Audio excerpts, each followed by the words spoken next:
بالله من الشيطان الرجيم.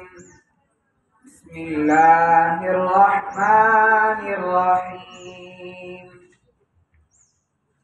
والتين والزيتون وطور سينين وهذا البلد الأمين.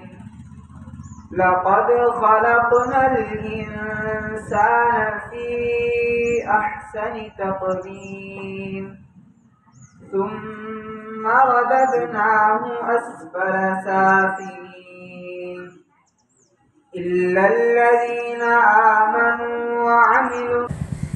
எல்லோரும் ஓர் குலம், எல்லோரும் ஓரினம், எல்லோரும் இந்திய மக்கள், எல்லோரும் ஓர் நிறை, எல்லோரும் இந்நாட்டு மக்கள் என்பதற்கு சான்றாக மக்களால் மக்களுக்காக மக்களே உருவாக்கப்பட்ட ஒரு குடியாட்சியினால் என்பதை கூறி என் உரையை துவங்குகிறேன். இந்தியாவின் 76வது குடியரசு தினத்தை நாம் இன்று கொண்டாடுகிறோம். 1950ஆம் ஆண்டு ஜனவரி 26ஆம் தேதி அன்று நம் இந்திய அரசியலமைப்பு சட்டம் அமலுக்கு வந்த தினத்தை தான் நம் குடியரசு தினமாக கொண்டாடி வருகிறோம். இதனை அனுசரிக்கும் விதமாக ஒவ்வொரு ஆண்டும் இந்தியாவின் குடியரசு தினம் தேசிய கொடி ஏற்றத்துடன் கோலாகலமாக கொண்டாடப்பட்டு வருகிறது. சுதந்திர இந்தியாவின் குடிமக்களின் அடிப்படை உரிமைகளை மீட்டெடுக்க ஆக்கப்பூர்வமான ஒரு அரசியலமைப்பு தேவையாக இருந்தது. ஆங்கிலேயர்களால் உருவாக்கப்பட்ட இந்திய அரசு சட்டம் 1935 மாற்றி அமைத்து சுதந்திரம், நீதி, சமத்துவம் உள்ளிட்ட உயரிய தேவைகளுடன் இந்திய அரசியலமைப்பு சட்டத்தை இயற்றிட அரசியலமைப்பு சபை டாக்டர் எஸ். ராஜேந்திர பிரசாத் அவர்களின் தலைமையில் உருவாக்கப்பட்டது. இதனின் அரசு வரைவு குழுவின் தலைவராக சட்ட மேதை டாக்டர் பி.ஆர். அம்பேத்கர் அவர்கள் தேர்வு செய்யப்பட்டார். பன்முகத்தன்மை கொண்ட இந்தியாவிற்கு சமத்துவம், சமூக நீதி, மக்களின் உரிமைகளை மீட்டெடுக்கும் and values that drive progress. A well-educated society leads to economic growth, scientific advancement, and social harmony.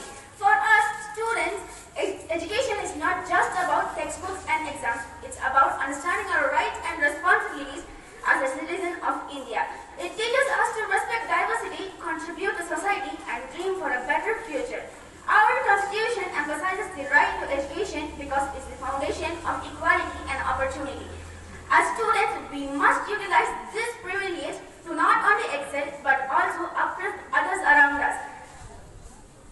As every student emphasizes to learn, lead, and serve, we pave the way for progressive and பெருமிதம் கொள்வோம். தீங்கற்ற தேசம் படைக்க நம் கைகளை இழுத்துக் கொள்வோம்.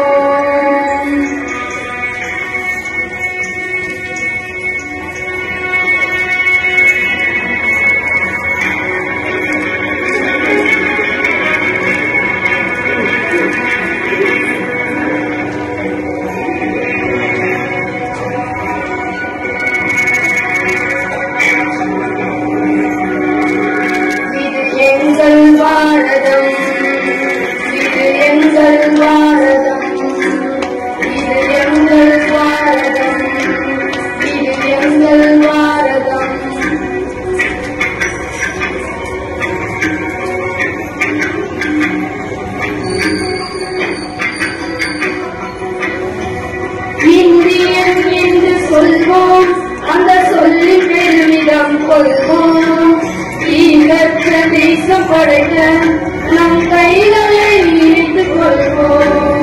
Indian என்று சொல்வோம், அந்த சொல்லி பெருமிதம் கொள்வோம். தீங்கற்ற தேசம் படைக்க நம் கைகளை இழுத்துக் கொள்வோம். நம் மொழிகள் வேறாகினும் நாம் ஒரு தாய் மக்களே. நம் நிறங்கள் வேறாகினும் நம்மில் வேற்றுமை இல்லையே.